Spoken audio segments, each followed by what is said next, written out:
آپ یہ کہہ رہے ہیں کہ شرعی نقطہ نظر سے ایک مسلمان لڑکی کا غیر مذہب میں نکاح کیا جائز ہے؟ اہل کتاب میں جائز تو ہے، لیکن ایسا نہ ہو تو بہتر ہے۔ وجہ یہ ہے کہ ناپسندیدہ ہے خدا کی نظر میں، لیکن ناپسندیدہ تو شراب پینا بھی ہے اور جھوٹ بولنا بھی ہے۔ لیکن ہم شرابیوں کو یا جھوٹوں کو اسلام سے خارج تو نہیں کر دیتے۔ آپ نے اس بچی کے بیان کی نقل جو مجھے عنایت کی تھی، میں نے اسے بہت غور سے پڑھا۔ اس کیس میں جائز ناجائز کا تو کوئی سوال ہی نہیں پیدا ہوتا، کیونکہ یہ بچی تو مسلمان ہی نہیں ہے۔ ہاں، اس کے والد کا نام سید شاہ ہے، پر بس اتنا کیا کافی ہے؟ عیسائی والے ملک میں اس کا جنم ہوا، عیسائی عورتوں نے اس کی تربیت کی، نام عیسائیوں والا پڑا، باپ نے بغیر شادی کیے اسے مائیں لا لا کر دی، اور آپ اس پر الزام لگا رہے ہیں کہ یہ غیر اسلامک کام کر رہی ہے۔ سبحان اللہ! یہ تو ایسا ہو گیا کہ کسی کے ڈاکٹر بننے سے پہلے آپ اس پر اعتراض کریں کہ اسے علاج کرنا نہیں آتا۔ ہاں، ایک باپ اپنی بیٹی کی شادی صرف اپنی مرضی سے تو ہرگز نہیں کر سکتا۔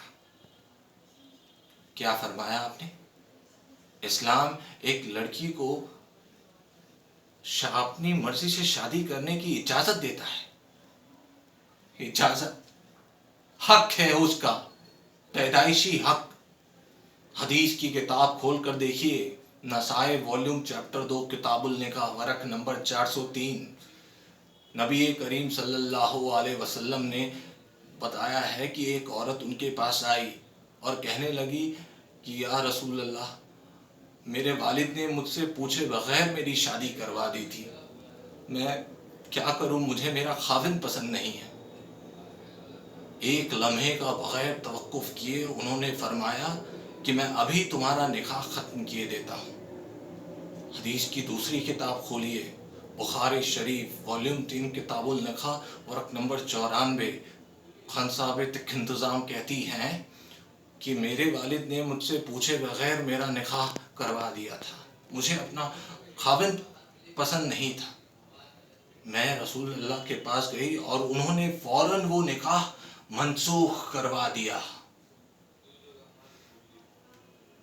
اسلامی حلیے میں ڈھال کر، حلیہ، اسلامی حلیہ اور گانا بجانا یعنی موسیقی، دونوں بہت ہی اہم موضوع چھیڑ دیے آپ نے۔ پہلے آئے موسیقی کی طرف۔ دلائل کا ایک پورا انبار ہے میرے پاس موسیقی کے حق میں، لیکن میں صرف ایک دلیل دینا چاہتا ہوں، جس کے بعد اور کوئی دلیل ہو ہی نہیں سکتی۔ آپ یہ بتائیں کہ آج تک پوری دنیا میں کتنے پیغمبر اتارے گئے؟ 1,24,000۔ اور ان میں سے کتابیں کتنے پر نازل ہوئی؟ 4 پر۔ گویا چلو یہ تو صاف ہو گیا کہ یہ 4 باقی بچے 1,23,996 پیغمبروں سے زیادہ برگزیدہ ہے۔ ان چاروں کو اللہ نے معجزے عطا کی۔ حضور کا سب سے بڑا معجزہ ہے قرآن شریف۔ موسیٰ کو اس قابل بنایا کہ وہ لاٹھی سے دریا کے 2 ٹکڑے کر دی۔ عیسیٰ کو یہ طاقت دی کہ وہ مردے کو دوبارہ زندہ کر دے۔ اور داؤد کو کیا دیا؟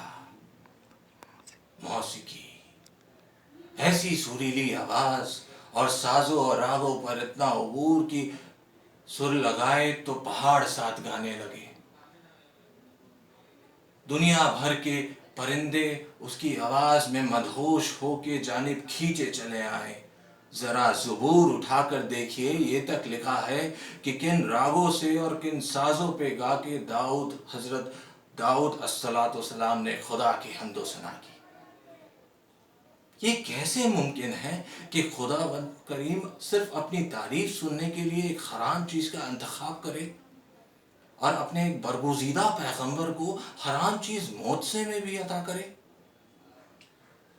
یہ کیسے ممکن ہے کہ نبی کریم صلی اللہ علیہ وسلم موسیقی کو حرام بھی سمجھے اور حضرت عائشہ رضی اللہ عنہا سے یہ بھی کہیں کہ جس قبیلے میں بارات گئی ہے وہ لوگ انصار ہیں اور انصار موسیقی کے رسیا ہوتے ہیں، تو کیا تم نے بارات کے ساتھ کچھ گانے والیاں بھی بھیجی ہیں یا نہیں؟ یہ کیسے ممکن ہے کہ وہ اس کو حرام بھی سمجھے اور ابو موسیٰ اشعری کی قیرت سے خوش ہو کر اس کو یہ بھی کہے کہ لگتا ہے تمہارے گلے میں داؤد کا ساز رکھ دیا گیا ہو۔ اب آئے حلیے کی طرف۔ آپ نے کہا جینس زیادہ نوجوان یا اسلامی حلیہ۔ افسوس، صد افسوس، ہم نے معاشرت اور مذہب کو کیسا آپس میں گڈمٹ کر دیا ہے۔ لباس کا تعلق صرف معاشرت سے ہے، مذہب سے بالکل نہیں۔ یہ کیسے ممکن ہے کہ ایک ایسا دین جو بقول ہمارے ساری کائنات اور تمام زمانوں کے لیے اتارا گیا ہو، وہ لباس کے کسی ایک خاص یونیفارم پر اصرار کرے؟ اور ہم اتنے معصوم ہیں کہ الاسکا کی برفیلی میدانوں میں اور نیوزی لینڈ کی منجمد پہاڑیوں میں بھی اگر کوئی اسلام کو قبول کرے تو ہم اس سے کہیں گے کہ تعلیمات تو ہوتی رہے گی، پہلے شلوار پہنو اور اسے ٹخنوں سے اوپر رکھو۔ یہی رویہ ہمارے داڑھی کے سلسلے میں بھی ہے۔ جی ہاں، الحمدللہ ہم نے بھی داڑھی رکھی ہے، لیکن اپنی مرضی سے رکھی ہے، دین نے فرض نہیں کی مجھ پہ۔ دین میں داڑھی ہے، داڑھی میں دین نہیں۔ بالکل درست فرمایا آپ نے، لیکن داڑھی عشق کا آغاز نہیں، انتہا ہے بیٹے۔ اور عشق جب انتہا کو چھوتا ہے تو عاشق کا بھی دل چاہتا ہے کہ وہ دکھنے میں اپنے محبوب جیسا بن جائے۔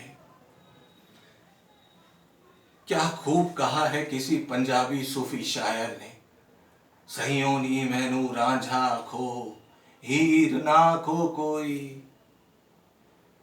یہ کیسے ممکن ہے بیٹے کہ ایک ایسا دین جو بقول ہمارے اس تمام کائنات کے لیے اتارا گیا ہو، وہ اس طرح کا رویہ اپنائے؟